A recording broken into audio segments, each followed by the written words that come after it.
Bonjour à tous et bienvenue dans cette présentation, Se former en santé en français, dans le cadre du Forum Santé. Et donc, ce webinaire sera présenté ce soir par Nika Kalaidina, une étudiante en médecine à UBC, et Dr Paul Claire. Donc voilà, je voudrais préciser que nous sommes situés sur les terres non cédées des Premières Nations Musqueam, Squamish et Tsleil-Waututh. Et donc, je vais maintenant passer la parole à Paul et Nika pour cette présentation. Bonjour, bienvenue. On va se parler pendant une demi-heure à peu près, et il y a un peu de temps pour des questions après. Mais je veux commencer par penser, imaginez si vous vous trouvez en rentrant du travail, vous êtes dans un accident d'auto, vous êtes dans un pays où vous connaissez peut-être pas la langue aussi bien que vous voulez, et vous avez un traumatisme assez sévère, assez grave, et vous vous présentez à l'hôpital. Vous ne pouvez pas communiquer votre douleur, vous ne pouvez pas communiquer votre anamnèse, votre médication que vous prenez. C'est pour ça qu'on parle aujourd'hui et pour la raison qu'on veut vraiment augmenter les numéros de professionnels de santé qui peuvent parler en français au Canada, une des langues majeures du pays. Et qui sommes-nous? Je vais passer la parole à Nika, elle va s'introduire et après je peux parler un peu de moi. Bonjour, je m'appelle Nika et je suis étudiante en troisième année de médecine à UBC. Je suis arrivée au Canada en 2003 de Lviv, en Ukraine, avec ma famille et nous avons immigré à Calgary, en Alberta. Donc, je parlais ukrainien et russe avant que j'ai eu la chance d'apprendre le français et l'anglais. J'ai seulement appris le français au Canada à partir de la quatrième année lorsque j'ai commencé l'immersion française à Calgary.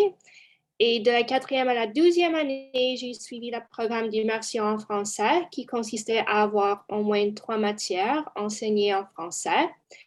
Et après mes études secondaires, j'ai déménagé à Kingston, en Ontario, pour terminer mon baccalauréat en sciences et ma maîtrise en oncologie. Il n'y avait pas une très grande population francophone à Kingston, donc je n'ai pas pu pratiquer le français très souvent. Après avoir terminé ma maîtrise, j'ai déménagé à Vancouver, où ma famille vit maintenant, et j'ai travaillé dans une entreprise de biotechnologie appelée StemCell. Puis en 2020, j'ai été acceptée à l'école de médecine ici à Vancouver. Comme à Kingston, je trouve que Vancouver n'a pas une très grande population francophone. Heureusement, lors de ma première année d'études à UBC, j'ai découvert qu'il existe un club qui s'appelle French in Medicine. J'ai rejoint ce club pendant la pandémie où j'ai rencontré Paul et c'est à partir de là dont j'ai commencé à collaborer avec Réseau Santé. Je dirige maintenant le club French in Medicine avec une équipe de 3 autres étudiants tout en complétant mes stages cliniques. Et moi, je suis Paul, je suis né en Colombie-Britannique. Mon père est français, il vient du Jura, la Franche-Comté en France. Ma mère est canadienne, elle vient de l'île de Vancouver. À un jeune âge, j'ai déménagé en France, j'ai retourné au Canada à l'âge de 6 ans. Mais j'ai continué mon éducation en anglais. Je parle français avec mon père à la maison. Mais comme vous imaginez, il n'y a pas beaucoup de conversations techniques en médecine et pas de conversations médicales. J'ai complété un baccalauréat en kinésithérapie, j'ai continué en médecine et j'ai fini ma degré il y a 1 an et demi. Et maintenant, je travaille comme résident en urgence à New Westminster, en Colombie-Britannique. Pour moi, le français, je parlais toujours le français avec ma famille qui reste en France, mais il n'y avait jamais l'occasion de parler dans mes études. Et c'est pour ça que j'ai recherché le club de français en médecine, French in Medicine. Et c'est pour ça que j'ai cherché des collaborations avec Réseau Santé et d'autres organismes pendant mes degrés. Et ça m'a pris du temps, en vérité, de trouver ces occasions. Et c'est pour ça que je veux parler un peu aujourd'hui et peut-être raccourcir le temps pour les autres qui veulent chercher ces ressources qui existent.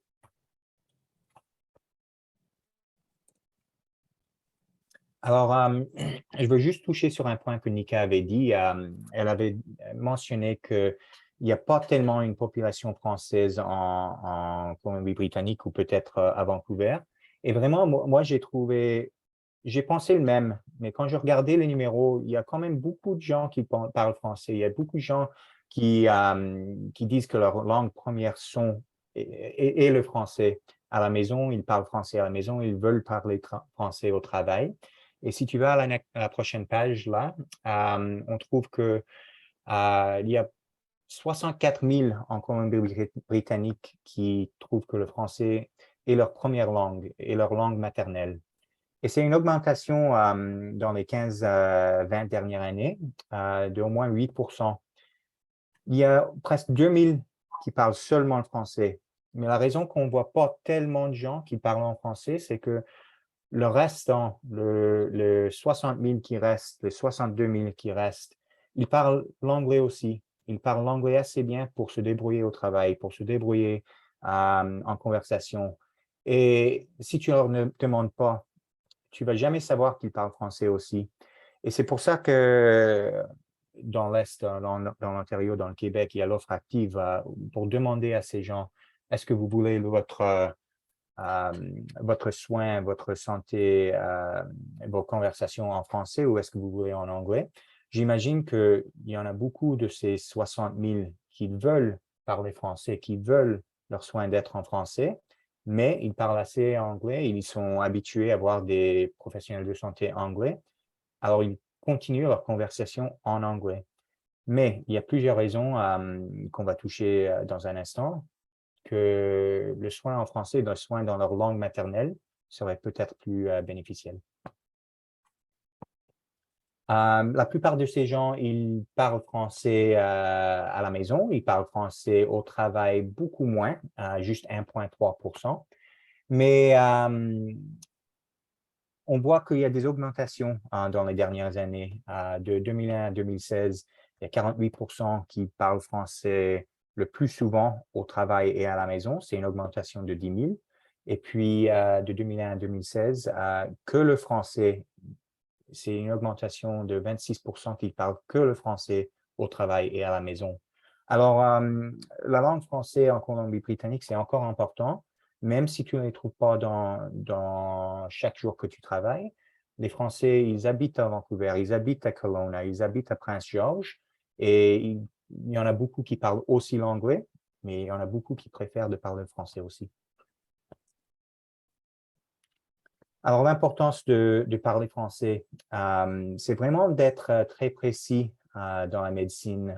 Dans une conversation, dans une anamnèse, vous pouvez trouver beaucoup d'informations et vous pouvez rater beaucoup d'informations si vous n'êtes pas précis dans votre question.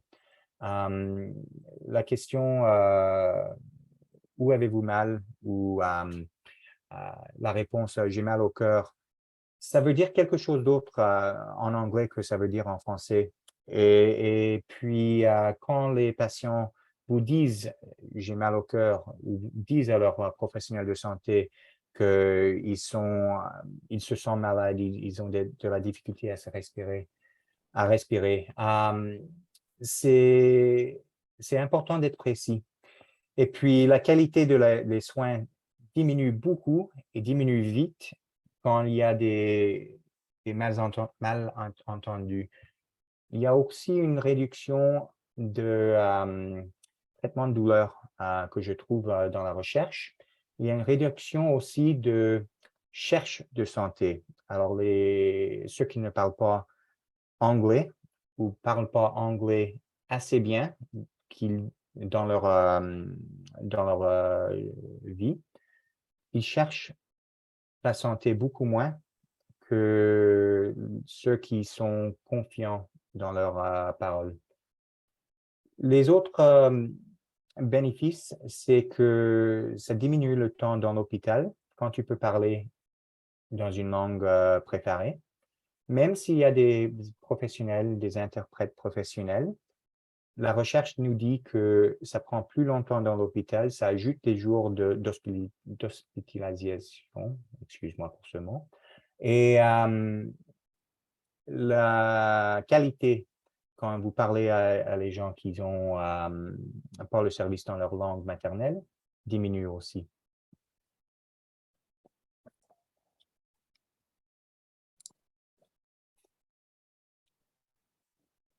Vous pouvez aussi trouver dans la recherche, il y a des meilleurs suivis, des meilleurs résultats dans l'asthme, dans le diabète, dans les douleurs chroniques.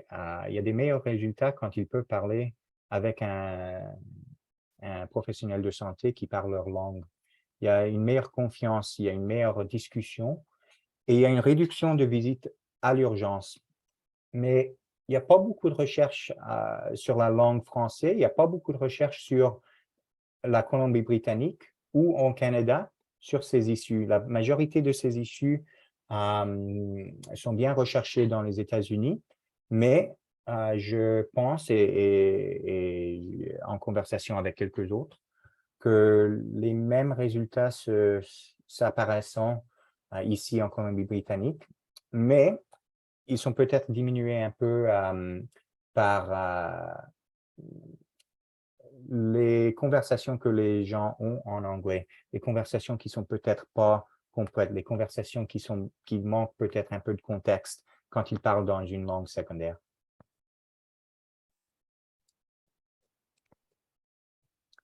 Le projet FrancoDoc, c'était un projet pour améliorer pas plutôt les améliorer, mais augmenter le nombre de professionnels de santé, augmenter le nombre de docteurs de médecine, d'étudiants de médecine qui peuvent parler français à leurs patients. Et ça a évolué sur les dernières quelques années pour inclure une plus grande numéro de professions, les infirmières, les pharmacistes, les physiothérapeutes, et maintenant c'est le projet Franco Santé. Ils ont commencé à mettre beaucoup de ressources pour comment augmenter le service en français. Alors, sur les liens sur la page, vous pouvez trouver une boîte à outils qui a plusieurs formes, plusieurs vidéos. Ça a des formes de vocabulaire, ça a des formes de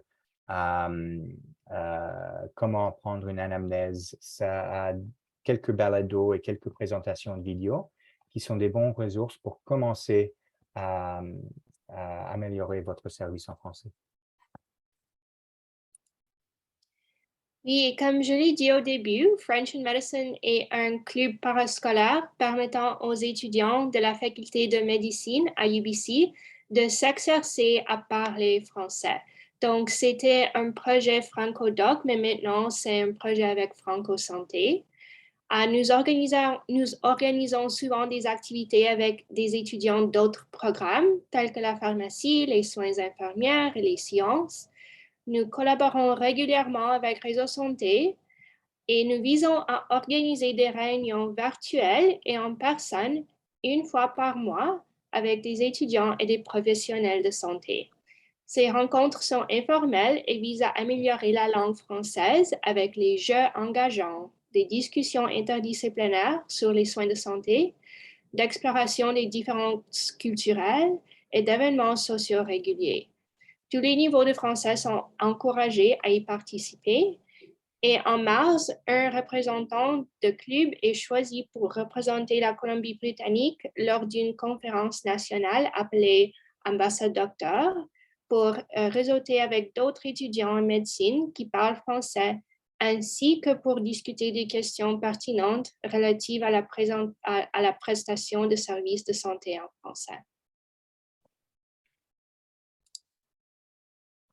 Alors, les prochaines quelques pages, je vais parler un peu sur les ressources qu'on a trouvées à travers les dernières quelques années dans le club de français en médecine, parce que pour moi et pour plusieurs d'autres dont j'ai parlé, la plus difficile chose, c'est de chercher les occasions pour, un, parler français, deux, rechercher des ressources qui sont faciles à rejoindre et à comprendre et qui sont à le niveau qu'ils doivent qu'ils peuvent comprendre et à un niveau assez augmenté qu'ils peuvent améliorer leur français. Alors, on va parler sur les prochaines quelques pages sur quelques ressources qu'on a trouvées. Numéro 1, il y a le Collège Éducacentre qui a un programme pour soigner les patients en français. C'est un programme en ligne. C'est un programme qui a plusieurs modules que vous voyez à droite. Comment prendre une évaluation de la douleur, comment parler des accidents, comment parler de la nutrition.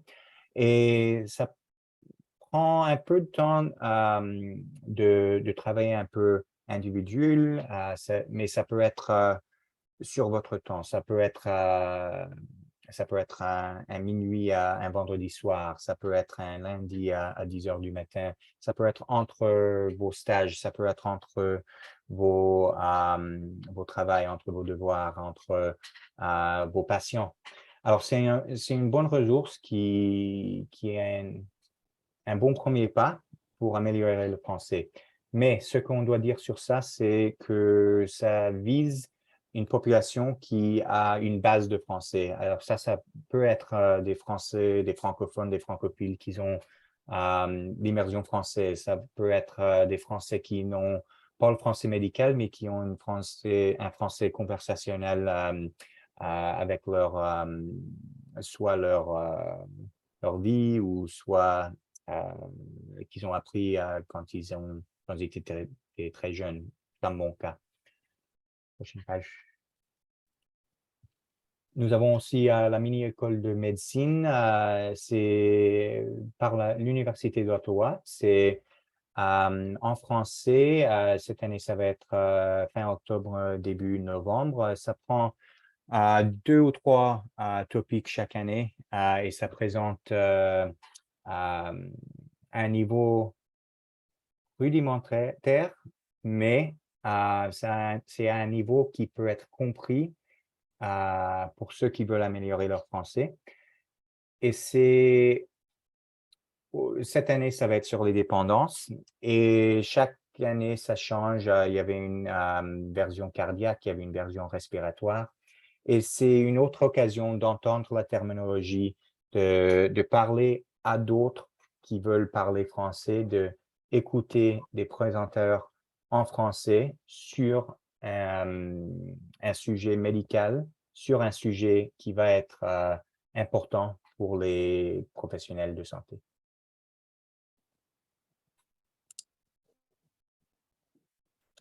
Pour la médecine, pour les étudiants médicaux, il y a des programmes d'échange. J'ajoute ça parce que c'est pas quelque chose qui est très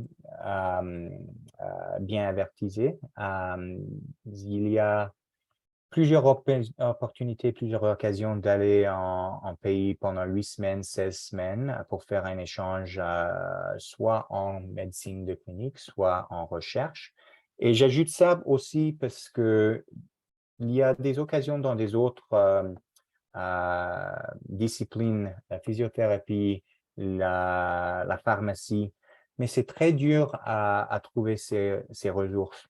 Alors, ce que je veux qu'il se passe et ce que je veux qui peut évoluer sur les prochaines quelques années, c'est d'avoir plus de ces occasions, d'avoir plus de ces échanges disponibles à les étudiants dans ces disciplines, des étudiants de professionnels de santé,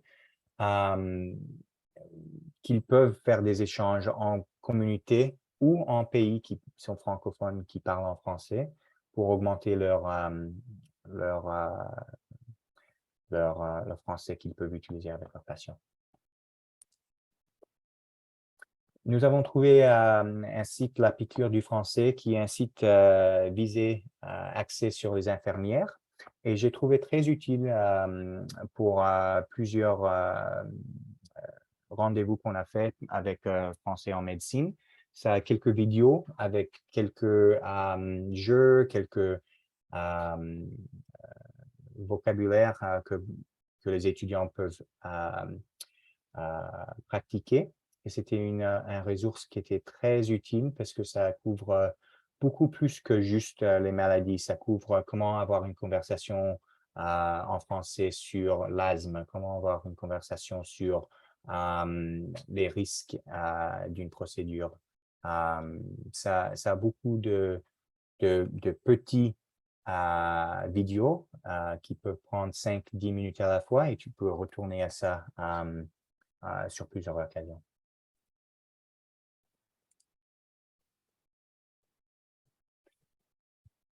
Il y a aussi un groupe de Thunder Bay qui ont fait un guide d'interprétation pour ceux qui veulent parler français.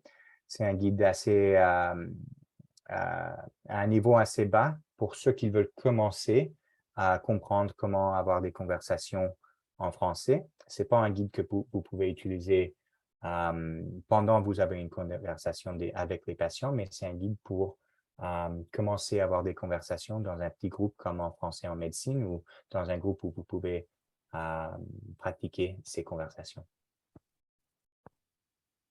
Soigner en français, ça me parle, c'est une série de vidéos et c'est une série de balados aussi qui vise soigner les patients avec une maîtrise de langue française. Alors, ça a quelques vidéos sur des maladies, comment poser des questions, quelques vidéos sur comment commencer des traitements en français. Et c'est un ressource qui nous a bien servi. Le Café de Paris, c'est un projet avec Réseau Santé où il y a l'occasion de parler en français avec d'autres professionnels de santé qui sont aussi intéressés à améliorer leur français. C'est un projet qui était interrompu un peu avec COVID, mais comme je comprends, et Nicolas peut parler un peu à la fin de la présentation, il y a des options virtuelles qui sont des fois disponibles et qui peut augmenter la communauté qui peut parler. Maintenant, ça ne doit pas être juste à Vancouver, comme je comprends, mais Nicolas peut nous parler Oui, de c'est ça ça. après. Je me permets de prendre la parole juste pour préciser quelque chose par rapport à ça. Donc, avant la pandémie, oui, c'était des cours collectifs qui étaient donnés directement à BC Children et BC Women Hospital à Vancouver. Et depuis la pandémie, c'est passé en ligne et c'est en one-to-one, en fait. C'est directement un professeur qui fait travailler un professionnel de santé pour que le professionnel puisse améliorer son français. Donc voilà, on a beaucoup de retours comme quoi c'est encore plus intéressant pour les professionnels de santé parce que d'être comme ça en tête-à-tête avec le professeur, il s'améliore assez rapidement. Donc voilà, et il y a la possibilité de réserver ses cours et ses créneaux de cours beaucoup plus facilement. Il n'y a pas besoin de se déplacer. Comme tu disais tout à l'heure pour la formation soignée aux patients en français d'Educacentre, là, les professionnels de santé peuvent le faire entre deux patients pendant leur post-lunch, etc. Ils peuvent booker leur session de cours avec Café de Paris. Voilà, je te repasse la parole. Merci. Ce que j'ai trouvé très utile, c'était les vidéos en YouTube, les vidéos en ligne. Et pour moi que j'étais intéressé comme urgentiste, comme résident en urgence, c'est la chaîne Urgence qui fait plusieurs documentaires, plusieurs petits documentaires et des grands documentaires en français dans la France sur les urgences, sur les professionnels d'ambulance, sur les polices, sur les pompiers, sur les médecins en urgence, sur les infirmières en urgence. Alors, c'était une bonne chaîne pour entendre le français utilisé dans un format médical. Utiliser Termium Plus, c'est la dictionnaire du gouvernement du Canada. Alors, vous pouvez utiliser Google, vous pouvez utiliser Linguet, qui est un autre dictionnaire français-anglais. Mais si vous avez encore des questions, Termium Plus, c'est le dictionnaire que le gouvernement du Canada utilise pour leur traduction français et anglais. Et puis Radio-Canada, si vous êtes intéressé à améliorer le français, d'écouter la radio, de regarder la télé, de lire les articles en ligne en français. C'est quelque chose qui a beaucoup aidé moi et qui a aidé plusieurs d'autres étudiants qui ont passé dans le club de français en médecine. Et je voulais juste ajouter que la Société des obstétriciens et gynécologues, cette société a un podcast à Spotify qui est bilingue, donc tu peux pratiquer en écoutant en anglais ou en français et puis comparer si tu as compris tout ce que le podcast a dit. Alors, je veux retourner à l'accident d'autoroute dont nous avons parlé au début de la présentation. C'est un vrai patient. C'est un homme de 40 ans du Québec et je ne vais pas dire plus que ça. Il était en accident en retournant du travail, mais il parlait juste le français. Il ne parlait pas du tout d'anglais. Et c'est un patient qui présente à New Westminster, c'est un patient qui présente en Colombie-Britannique, mais il présente avec 10 côtes cassées, il présente avec un pneumothorax, il présente avec un hémothorax, il présente en vomissant, il présente avec un bassin cassé. Mais comment parler de sa douleur? Comment parler de sa détresse respiratoire? Comment parler de ces médications qu'il prend? Comment parler de son histoire, son anamnèse, ses conditions précédentes? Il ne pouvait pas.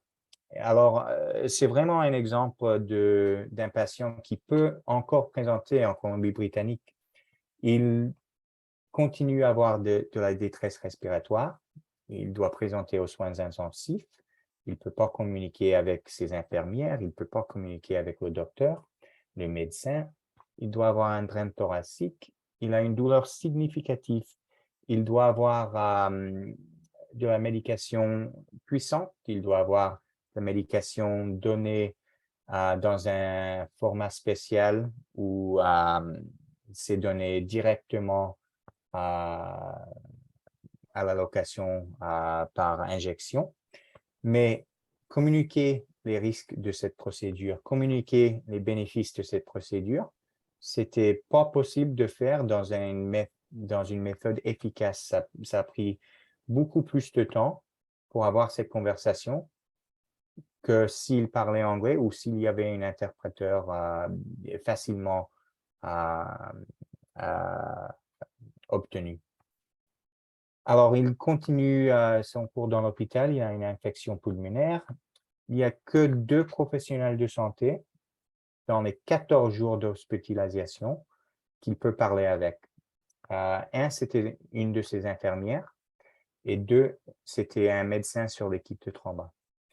Alors, quand ces 2 individus n'étaient pas là, il ne pouvait pas parler de sa douleur, il ne pouvait pas savoir c'est quoi le prochain pas dans ma visite d'hôpital.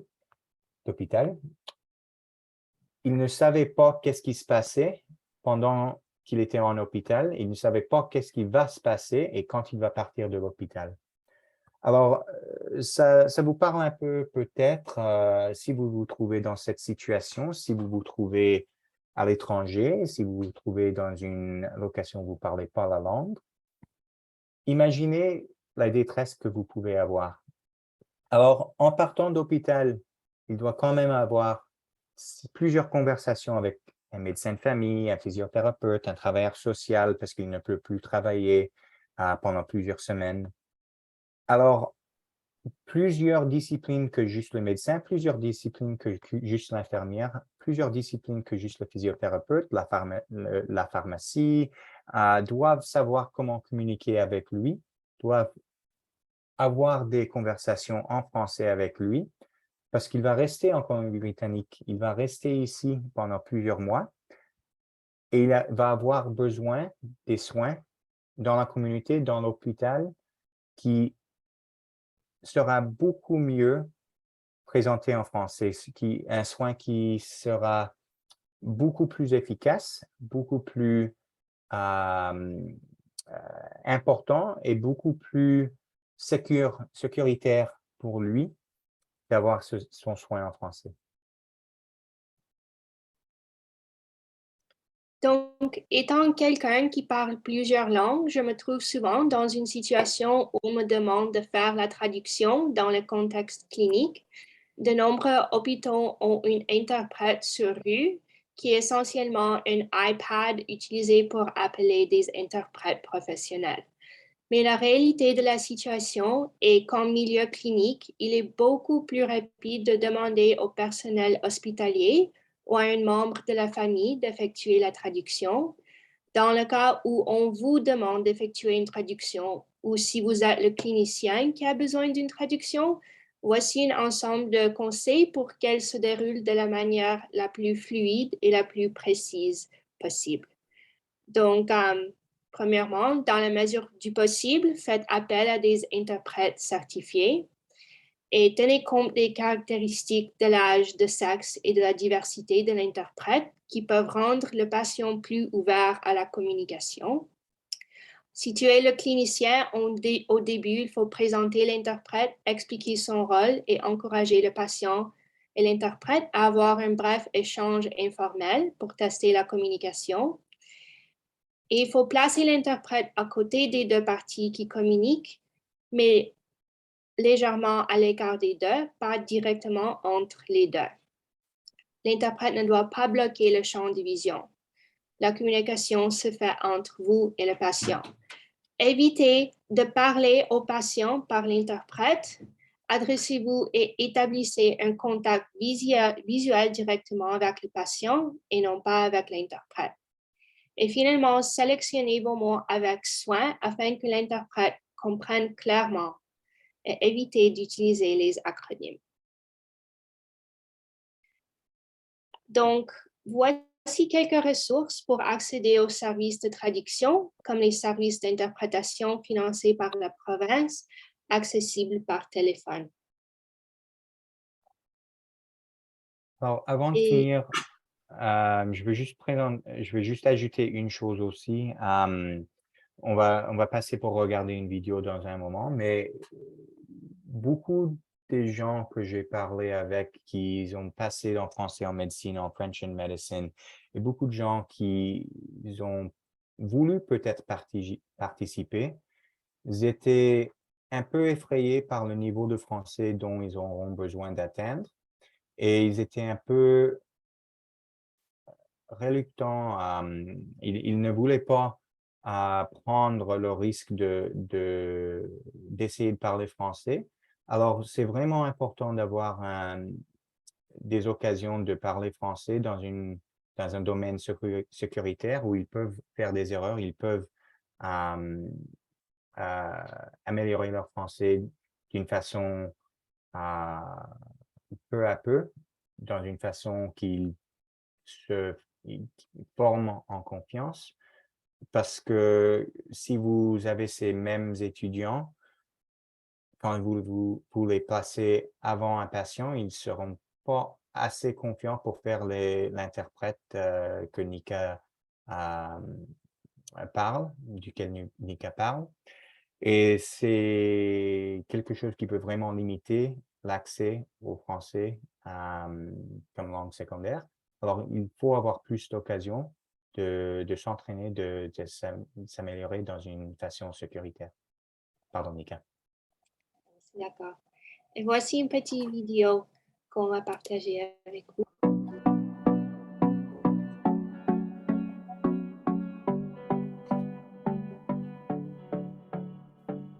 J'ai poursuivi mes études en neuropsychologie cognitive en français parce que j'aimerais un jour travailler avec les communautés francophones comme neuropsychologue. Et j'ai remarqué que la plupart du temps, ces services sont seulement disponibles en anglais, surtout ici à Toronto où j'habite. Et je veux noter qu'afin d'évaluer avec précision le fonctionnement neuropsychologique d'un individu, on doit l'évaluer dans la langue avec laquelle il ou elle est le plus à l'aise. Et c'est pour ça que c'est important que cette service de santé soit disponible aux francophones qui, comme tout le monde, sont aussi atteints par des conditions cliniques qui doivent être évaluées en profondeur, comme des problèmes de mémoire, la démence, les accidents vasculaires cérébraux, les traumatismes crâniens, entre autres. Et on ne peut pas fournir de bonnes évaluations neuropsychologiques aux francophones sans des neuropsychologues qui peuvent parler le français et travailler en français. Et une autre raison pour laquelle j'ai poursuivi mes études en français, c'est parce que j'aime tellement la langue. Ma famille parle français, mes parents m'ont envoyé à des écoles francophones et des écoles d'immersion française quand j'étais jeune. Et là, j'ai appris à valoriser le bilinguisme et tous les bénéfices qu'apporte la langue française au Canada. Et je voulais vraiment garder mes compétences en français au niveau post-secondaire.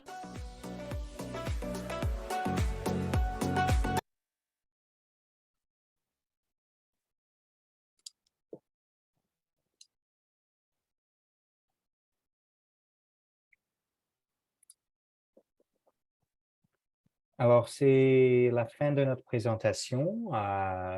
Je pense qu'on va laisser un peu d'espace pour quelques questions ou si Nicolas a quelques précisions à faire. Et puis,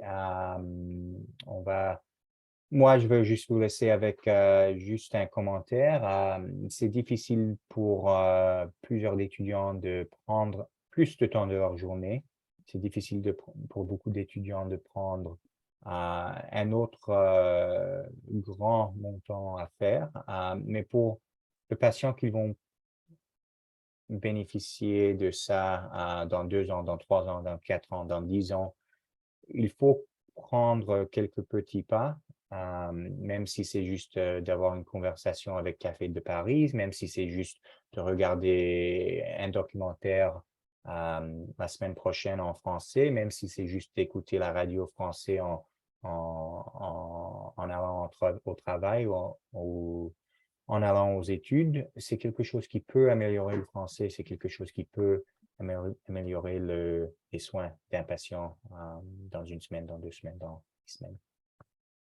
Oui, avant de passer à une partie de questions-réponses, juste pour conclure, merci déjà à tous les deux pour cette présentation. Et j'espère que ça vous a convaincu, donc vous qui êtes aux études en santé, à pratiquer un peu plus votre français, à améliorer votre français. Comme disait Paul, ça se fait petit à petit. Même si votre français n'est pas parfait, avoir un petit apprentissage, connaître quelques mots, faire quelques phrases avec le patient en français, ça va de suite lui donner une confiance et l'échange avec le patient, entre le patient et le professionnel sera largement facilité. Donc voilà, ça se fait petit à petit. Il y a toutes les ressources dont Paul et Nika viennent de vous parler. Donc, n'hésitez pas sinon à nous contacter également. Donc, sur le site réseausanté.ca, vous avez aussi toutes les informations de contact sur cette slide. Donc, voilà, n'hésitez pas à nous contacter et inscrivez-vous aux prochaines rencontres Franco-Santé si vous voulez pratiquer avec nous. Et comme disait Paul, ça se fait pas que dans le cadre de la santé aussi. Pratiquez votre français dans le reste de vos activités, aller au théâtre en français, par exemple, regarder des films et des séries françaises sous-titrées. Donc, c'est ça aussi qui vous permet d'avoir du vocabulaire, de dialoguer, et qui vous permettra d'aider vos patients à leur offrir des soins de santé dans leur langue. Voilà, mais je remercie Paul et Nika et je vais arrêter l'enregistrement et nous allons passer à une partie de questions-réponses. Merci beaucoup.